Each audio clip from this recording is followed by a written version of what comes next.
Yeah, how y'all doing tonight? Yeah, I'm back. Now again, I do not mean to barge in on your time, but I'm here. I'm here, and I wanna start this off tonight. I just wanna ask you a question. Can I ask you a question? See, sheesh. Suppose you find yourself in the woods one day, somewhere in the middle of the wilderness. Now I don't know what your dumb ass is doing out there in the first place. Why? You out in the middle of the woods. But for the sake of this conversation I'm about to have, let's just say that's where you at. That's where you find yourself. And you happen to stumble upon a wolf. Now, normally wolves run in packs, but you come across a lone wolf. You know, for argument's sake, it's just one. He by himself. I'm gonna ask you a question. Does that wolf need to do to let you know he gonna bite your ass? That he will tear your ass up, that he will eat you alive? He gotta show you his teeth? Nah. Your ass gonna get up out of there. That's a wolf. I mean, you know a wolf when you see one. You know that there ain't nobody dog. Not out there in the wilderness. Right? Yeah. You gonna get up out of there. Get up out of there. Right? So with that being said, in the places that we come from, the wolves that's walking around you every day, that you might not recognize that they a wolf. But there's a lot of wolves around you. And this ain't no threat. This ain't no warning.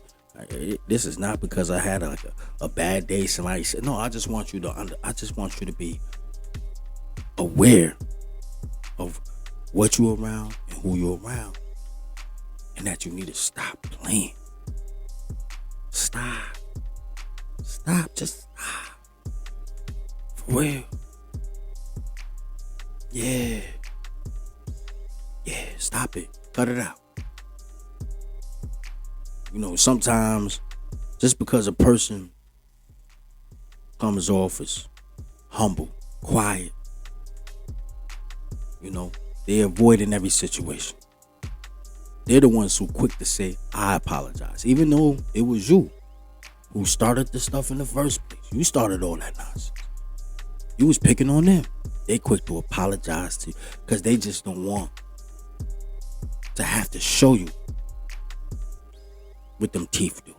That they'll bite, tear your ass up. They trying to, listen, they doing you a favor. But in your mind, you might think, yeah, shook, scared. Some of us, we just trying to do what we gotta do for our families. And then and the sad part is, we thinking like, if I gotta go, well, I'm going all out.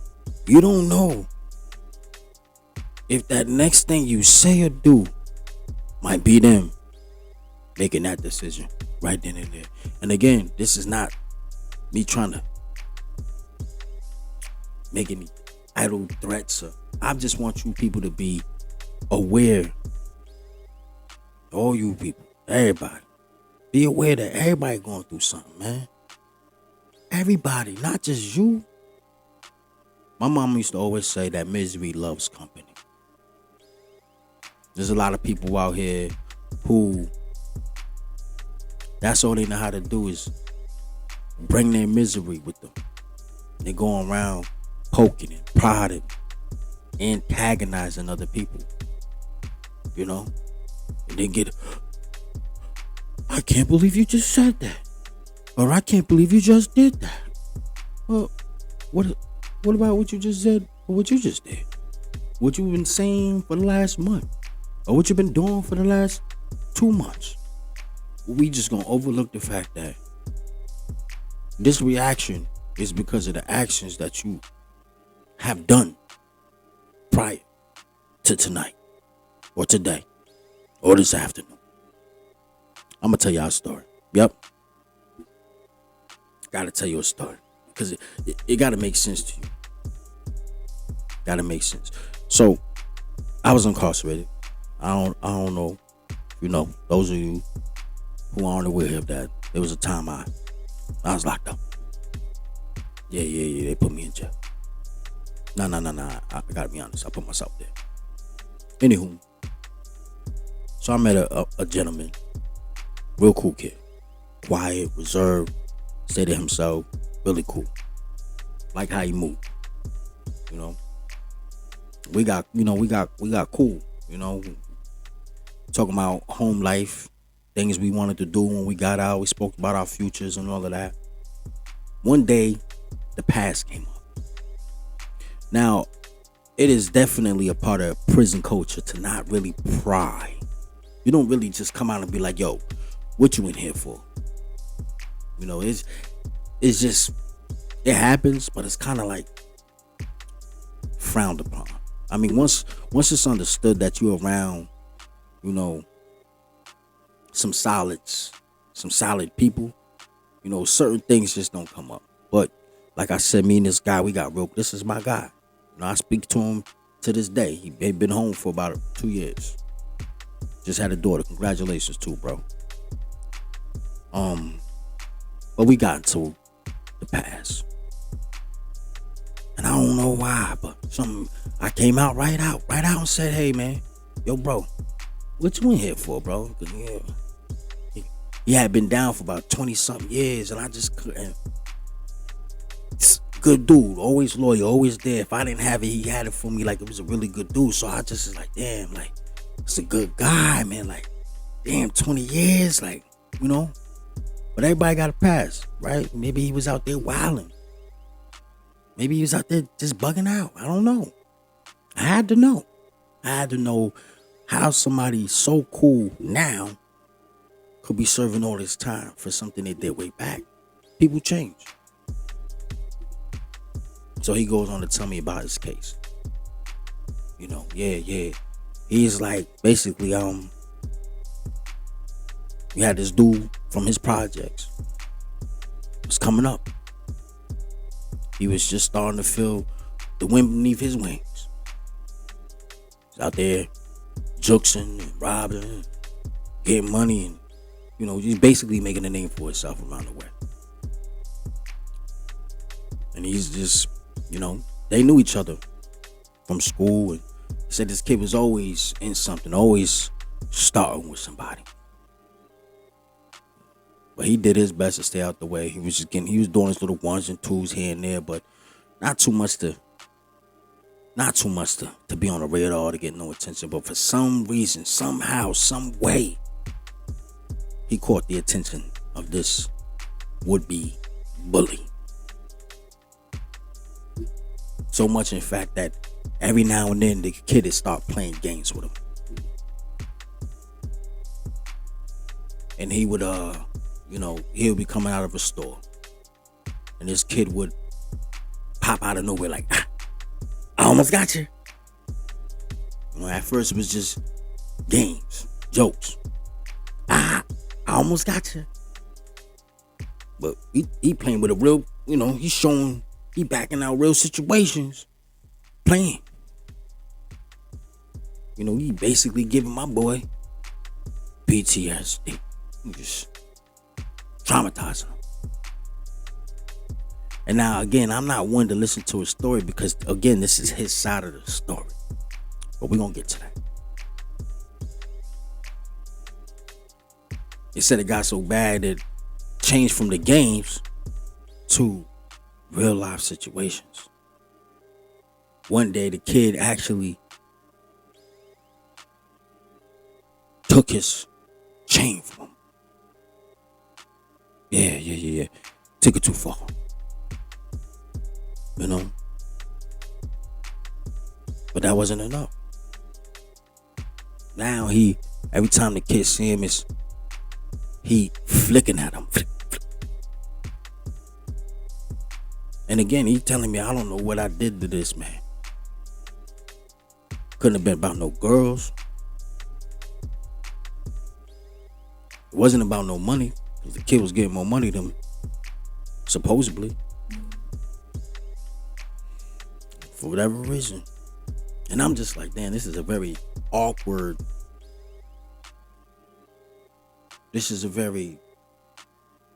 conversation. Like, it seems a little lopsided. Like, why would this kid hate you so much? Like, to the point where he just picking on you. I don't know. I thought that was weird too. You think what I'm thinking? I thought it was weird too. I did. Anywho. So one day, this same kid, this same bully, calls himself trying to off my guy. Full force. He was him and his friend. Nothing brought this on. He just seen him and was on sight. Flick, flick, flick. So it just so happens that day, though, my guy, he had that big 3-9. He had that thing with him. So as he was getting flicked at, he was flicking back. You know what they say? Best man win, right? He won that day. Somebody lost. A lot of people lost. A lot of people suffered from that. And the friend of the other gentleman, he took a few hits too, but he survived. Oh, this is when it got good. I will say this as a caveat. I don't condone nonsense, none of it. I don't condone violence. I don't condone stories trying to glorify violence. My whole purpose of even relaying this to you again is to make sure that you understand that everybody going through something. Everybody just trying to make their way. Sometimes you just gotta leave people where they at, man. Stop antagonizing. Stop looking for problems, especially where you know the person that you're trying to establish an issue with. Basically, don't be no bully, man. For what? You just expose the weaknesses in yourself. Yeah, just stay in your lane, bro. Yeah. So as I was saying, this one it got good for me, the story. His friend, he survives. Yeah, the one that was flicking at my friend, whose friend was with him, who also was flicking at my friend. I mean, pew, pew, pew, pew. They both was pew, pew, pew, pew. My boy was like, oh. Yeah, he hit both of them. One, the bully, didn't survive. But the bully's friend, he survived.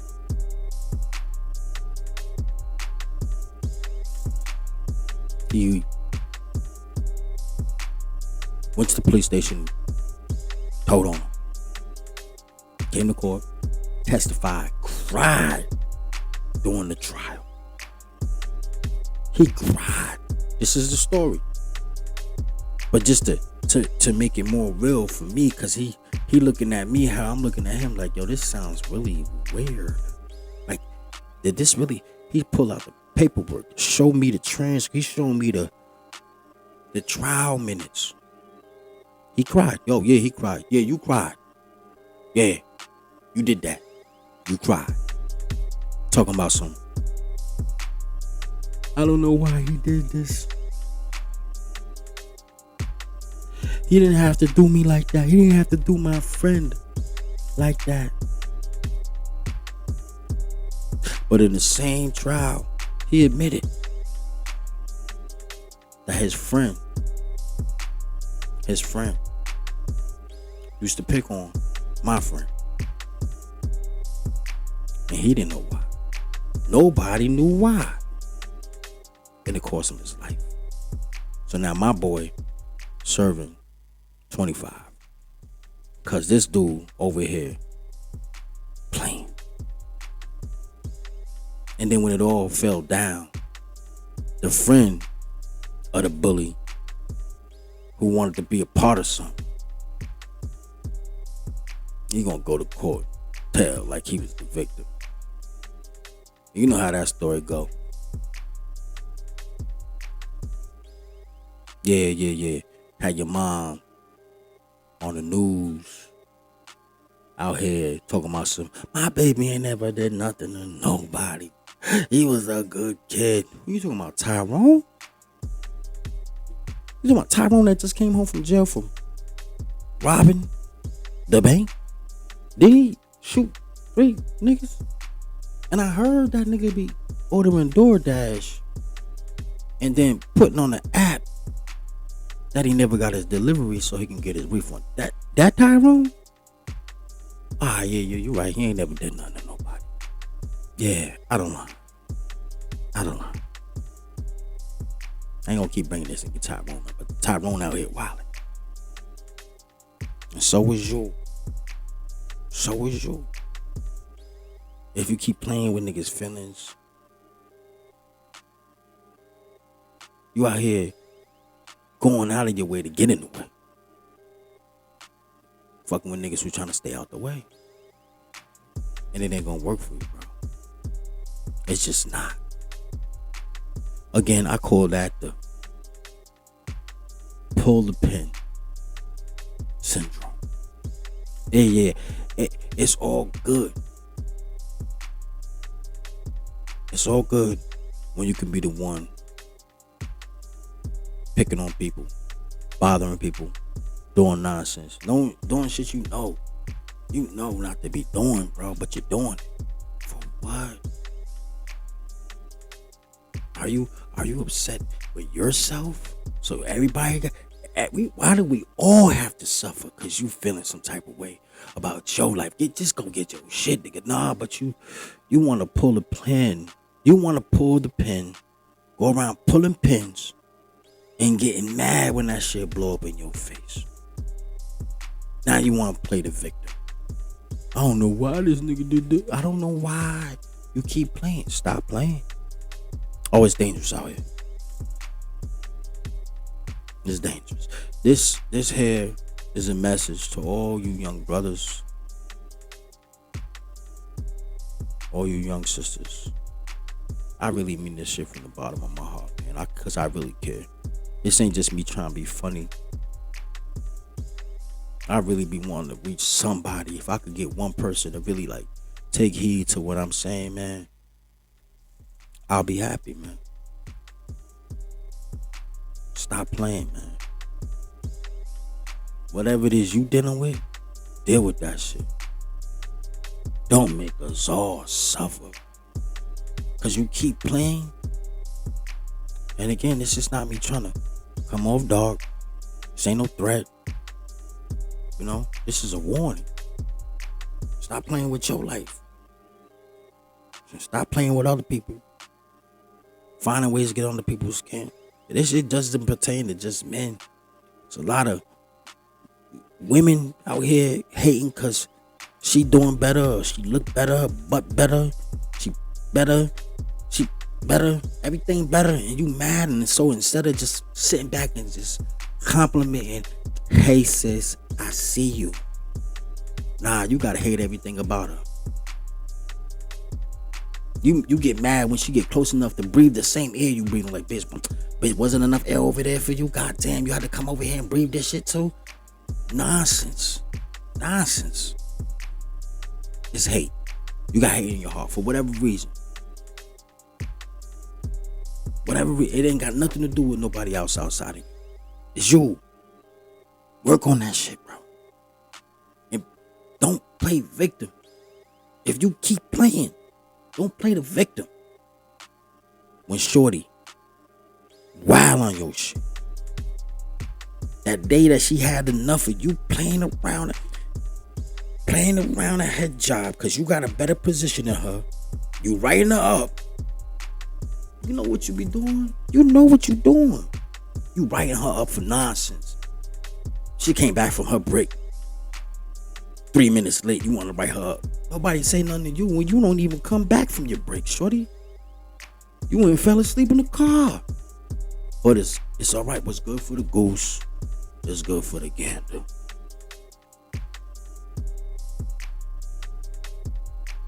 You will get the news if you start to slint. I don't know. I'm just making stuff up. Don't listen to me. I had to think about that for a second.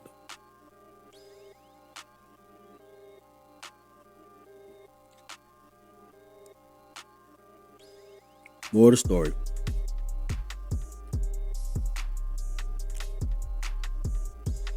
Leave people alone, man. Whatever you're dealing with, you got some deep shit you gotta work on to restore your confidence, to make yourself feel complete. Work on that shit. You'll never find happiness ever in life through other people suffering around you. It's better to build people up around you, to help other people establish strength around you. So when you are at your weakest moments, those same people you built up and that you help build strength in are going to be the ones strong enough to hold you up when you need them. But you keep playing, you keep doing that nonsense, it's going to be boom, bang, pow, right in the kisser. To the moon, Alice. To the moon. This message was brought to you by a nigga just trying to make it. I would do my best to stay out the way if you do your best to stay out mine. Don't let that go over your head. I'm out of here.